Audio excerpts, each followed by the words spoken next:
ও ভাই, হচ্ছেটা কি কিছু বুঝতে পারছি না। বারুইপুরে ধর্ষণকারীদের সাজা না পেতে পেতেই আবার কালকে মালদাতে নাবালিকাকে ধর্ষণে অভিযোগ উঠছে। এফআইআর হয়েছে এবং নাবালিকাকে ধর্ষণ করেছে সেই মালদাতে। কি ধর্ষণ কি বন্ধ হবে না, নাকি এভাবেই চলতে থাকবে? নিজেকে লজ্জা লাগে এবং বলতে এটাও সত্যি যে মনটা এত কষ্ট পাচ্ছে যে এইভাবে মানুষ নোংরা হয়ে গেছে যে আজকে নাবালিকাদেরকে ধর্ষণের রূপে পড়তে হচ্ছে। এই মুখে যেন কেউ না পড়ে, এটাই বলি। খুব নিন্দা জানাই সেই মালদার ধর্ষণকারীকে, এবং আমরা এতটাই পিছন পড়ে আছি যে ধর্ষণকারীদের প্রতিদিন লিস্টে নাম পেতেই আছি। আমরা নিজেকে লজ্জাবোধ মনে করছি এই সমস্ত মানুষদের জন্য। কিন্তু সমাজে কি হয়ে গেছে যে একের পর এক ধর্ষণ হয়ে যাচ্ছে, কিছু বুঝতে পারছি না। কারণ মালদা হচ্ছে আমার ডিস্ট্রিক্ট। সেই মালদা ডিস্ট্রিক্টের খবর যখন শিরোনামে আসে তো নিজেকে আরও লজ্জাজনক মনে হয় যে শালা এই সমস্ত নোংরা লোক এই জেলাতে বাস করে, যে ধর্ষণের মুখে একটা নাবালিকাকে ফেলতে হয়। কিন্তু কি বলবো, আজকে ধর্ষণকারীদের বিরুদ্ধে কোনো সাজা না হওয়ায় তারা এত সাহস পাচ্ছে এবং ধর্ষণকারীদের লিস্ট বেড়েই যাচ্ছে। তো যাই হোক, আমরা সচেতন হয়ে যাব।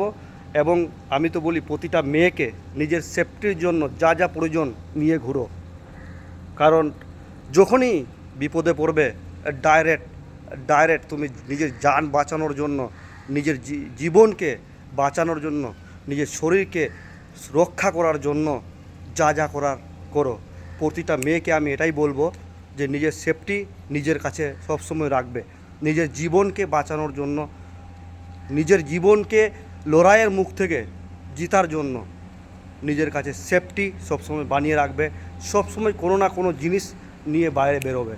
কারণ নিজের সেফটি নিজে না করলে পাড়া প্রতিবেশী, সমাজ এবং আইন কি বলবো, কেউ করবে না আমার মনে হয়। কারণ দেখেই যাচ্ছি দিনের ওপর দিন, মানে একদিন না যেতে যেতেই ধর্ষণের লিস্ট। রাজস্থান থেকে নিয়ে বারুইপুর থেকে নিয়ে মালদাতে সেম ধর্ষণের বিরুদ্ধে চলছে আন্দোলন। কিন্তু আজ পর্যন্ত আমরা ন্যায় পাবো কি না সেটা মনের মধ্যে ডাউট থেকে যায়। তো যা হোক, বিশেষ কিছু বলবো না, ধিক্কার জানাই এই সমস্ত মানুষকে। আর সবসময় বলবো নিজের মেয়েদেরকে ভালো করে সুরক্ষা রাখার জন্য তৈরি করুন, নিজেকে লড়ার জন্য তৈরি করুন। এবং যেই জায়গায় সমস্যায় পড়বে সেই জায়গা থেকে বেরিয়ে আসার তাদেরকে ট্রেনিং দেন, বাড়িতে শেখান যে কী করে বের হতে হবে। আর সেই বিপদে পড়তে গেলে ওই বিপদ থেকে কী করে বাঁচতে হবে, যার জন্য যা যা লাগবে সব মেয়েকে পাওয়ার দিয়ে রাখেন। কারণ আপনার মেয়ে, আমার মেয়ে, আপনার বোন, আমার বোন যখন বিপদে পড়বে না তো শালা কেউ বাঁচাবে না, তাকে নিজে থেকেই বের হয়ে আসতে হবে। যার জন্য বলছি নিজের সেফটি মেয়েরা সবসময় নিয়ে থাকবেন। ভালো থাকবেন, আবার পরে ভিডিওতে দেখা হবে। জয় হিন্দ, জয় ভারত, বন্দে মাতরম।